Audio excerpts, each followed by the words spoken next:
Luis Gil, productor musical. Yo quería algo nuevo, la primera banda dance española.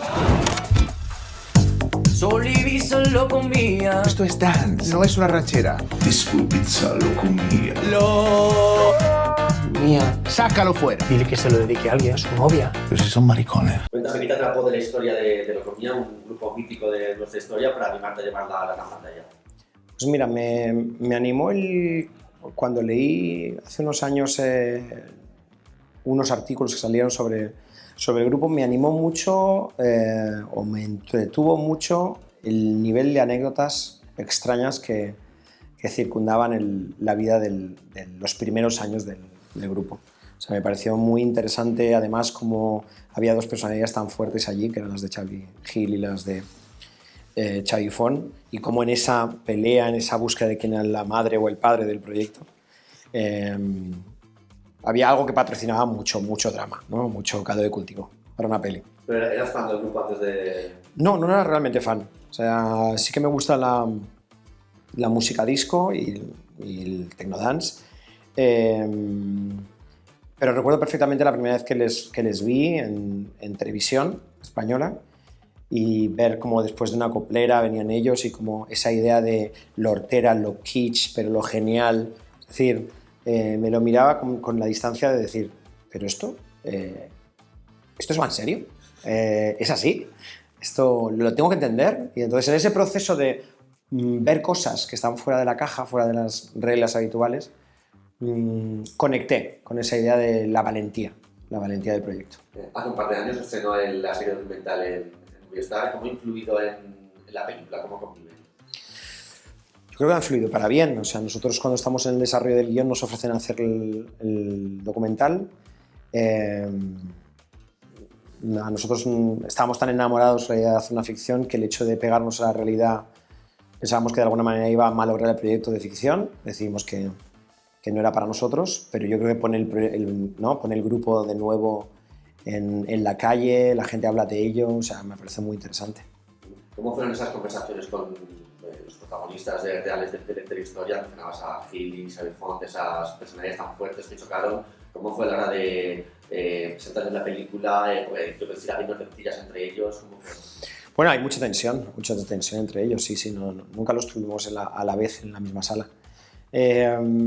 Bueno, es muy curioso y muy interesante ver cómo las heridas siguen un poco abiertas, ¿no? Como ellos de alguna manera no han abandonado aquel proyecto, sobre todo en el caso de Xavi Font, y como Gil pues aún sigue achacando la falta de visión de Font el hecho de que el grupo no llegase a más, ¿no? Es cierto que cuando el grupo estaba a punto de desembarcar en Estados Unidos, en el mercado latino, iban muy fuertes, pues romper aquel status quo, zozobrar en aquel momento la nave no ayudó a mucho. Elevas a la protagonista al personaje de Lourdes, que de hecho creo que incluso hoy en día hay gente que no se plantea que lleva a una mujer en Locomía. ¿Dignificas un poco a esta mujer del grupo? ¿Por qué tomas esta decisión?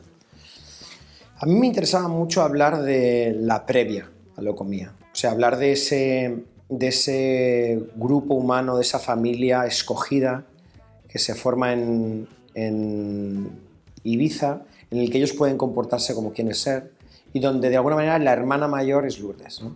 Y cómo cuando llega la posibilidad del éxito, eso se va rompiendo, se van creando tensiones en el grupo y cómo aquella personalidad que había sido tan aglutinante en torno a la cual había crecido el grupo, en torno a ella y Xavi, pues poco a poco se va viendo desplazada porque es un grupo de chicos, desplazada por la misoginia social y la misoginia del momento y porque me nos interesaba mucho contar que esa mujer existió y que estaba en todos los conciertos del primer tour por Latinoamérica, estaba haciendo los coros, o sea que de alguna manera era reivindicar una figura y ver que eso, que está tan en boga y que la defensa de los derechos LGTB o de la mujer eran algo que se estaban ya menoscabando entonces y nos interesaba mucho evidenciar eso. La película también retrata esa España que se creía más moderna de lo que quizás era. Hoy en día, ¿somos más modernos de lo que nos creemos? Por supuesto sí. Siempre somos menos modernos de lo que Es lo creemos. que decimos. Sí, siempre somos menos modernos de lo que creemos. O sea, pensamos que esas cosas que habla la película y que tienen que ver con el mundo LGTB es una cosa como muy de ese momento, porque son los 80, pero a día de hoy siguen sin salir del armario ni una sola estrella del fútbol, será porque no los hay, y muy pocos artistas masculinos rock and rolleros, será porque no los hay. Con lo cual hay mucho por hacer. No, mencionabas los 80, hoy en día se está dando mucho ese relato protagonistas de aquella época de que en los 80 había más libertad que ahora, que sería mejor. ¿Es cierto? ¿Se está pervirtiendo la palabra libertad? Sí, se está pervirtiendo la palabra libertad, porque la libertad son muchas cosas y no son muchas otras. Libertad es poderte expresar con libertad, libertad es poder ejercer tus talentos con libertad,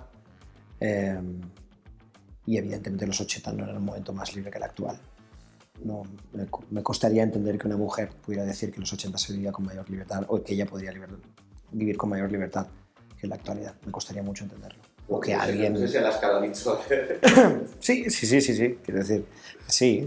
Yo entiendo que gente pudiente o gente que podía viajar y que de pronto piense que ahora las cosas están más tensas, pero creo que, no sé, si no eres un tío blanco, rico y europeo, creo que las cosas piensas que han mejorado para ti. Volvemos ya a la película, una de las cosas que más sorprende es ese papel de Albert Bauman, ya no solo por la transformación física, sino esa cadencia al hablar, o sea, es un calco a José Luis Gil. ¿Fue un requisito que hablase como él? ¿Cómo fue ese proceso de trabajo con él? Pues fue un proceso pactado en el que él sentía la necesidad de pegarse lo máximo posible. A mí me parecía muy interesante porque es un gran personaje, José Luis Gil real, y trabajó muchísimo en ello. O sea, no solo en ese aspecto físico, porque realmente la calva es una calva real de él, o sea, se cortó el pelo, o sea, esos 3 o 4 meses se los pasó con una gorra, sino que de pronto pues, se reunió muchísimas veces con él, intentó copiar la forma de hablar y esa cadencia, sí. Sí, me parecía muy interesante la construcción de un personaje muy alejado a él, por un lado, y de pronto, pues porque es un tío muy carismático, el José Luis Gil real, nos pegáramos, sí, a él. La cinta también versa un poco desde los chicos de Locomía, esa gestión del éxito arrollador de modistos en Ibiza, luego el momento Q y hasta que luego saltan hasta Latinoamérica, y cómo de ahí pasan a la nada por todo el conflicto que se desata. ¿Cómo se gestiona un boom así a la nada? Porque creo que todos ellos siguen un poquito tocados por aquello, vaya. Es muy difícil, la cabeza del humano no está preparada para esto. O sea, nosotros nacemos necesitando el amor, lo buscamos, sabemos que nuestra supervivencia como bebés depende de las relaciones que establezcamos con nuestros padres, y eso lo seguimos perpetuando cuando vamos creciendo, y cuando uno recibe tanto amor gratuito sin sentir que se lo ha ganado, eso pervierte de alguna manera la mente. O sea, nuestras cabezas no están preparadas para ese grado de exhibición y del cariño, ¿no? Entonces te enganchas a eso y es muy, muy difícil no querer volver a ello, ¿no?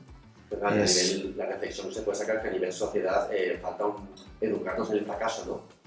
Sí, nos falta educar. El éxito es como muy jugoso, es como la miel, pero no se educa para el fracaso, para gestionar el fracaso. Sí, nos falta educarnos para el fracaso, y nos falta educarnos en comprender que el éxito es algo que llega es un vehículo para hacer cosas, y es algo que llega como regalo de otra cosa. Es decir, estás desarrollando un talento, una disciplina artística, una disciplina deportiva, y te llega un cierto éxito. Lo que tenemos que educar es que no puedes buscar el éxito por el éxito. Es decir, por muchos views que tengas, es decir, si en eso no hay una consistencia, en ese vacío te vas a pudrir. Más allá de lo musical, Locomía no se entendería sin esa estética, esas sombreras, esos zapatos, esa imagen que proyectaban, los abanicos, por supuesto. ¿Cómo fue todo el trabajar con los actores, la coreografiarlos, moverse con las sombreras, con los abanicos? ¿Cómo fue? Nosotros queríamos, evidentemente, explicar que esta es la historia de unos modistas, de unos diseñadores de vestuario, que de pronto se ven bailando en discotecas y de pronto de ahí se ven como líderes de un grupo musical, de una boy band, pero que esencialmente eran diseñadores de ropa. Entonces, todo eso tenía muchísimo desarrollo, queríamos que de alguna manera se sintiese que los diseños de Locomía como grupo musical bebían de algo que ya habían ido fabricando, acercándose en esas fiestas del Q.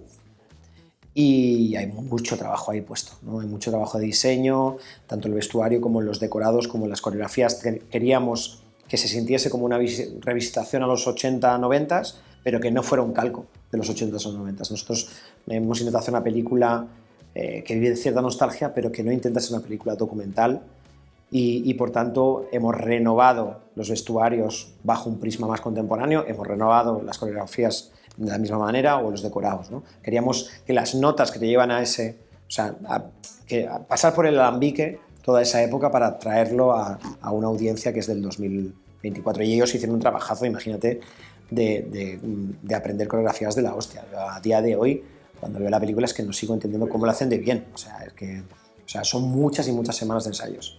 ¿Te animaste tú a bailar con los abanicos? Sí, sí, me animaba y los dominó que te cagas. Pues muchísimas gracias. Ahora todos a aprender a bailar con abanicos. Eso es. Yo convertí una anécdota ibicenca en un grupo de éxito internacional. Nosotros ya éramos Locomía mucho antes de que este llegara. Tú ya no eres el que manda, Xavi. Cuando el grupo tenía más éxito, se quedaron sin nada. Locomía no es solo un grupo, es una familia.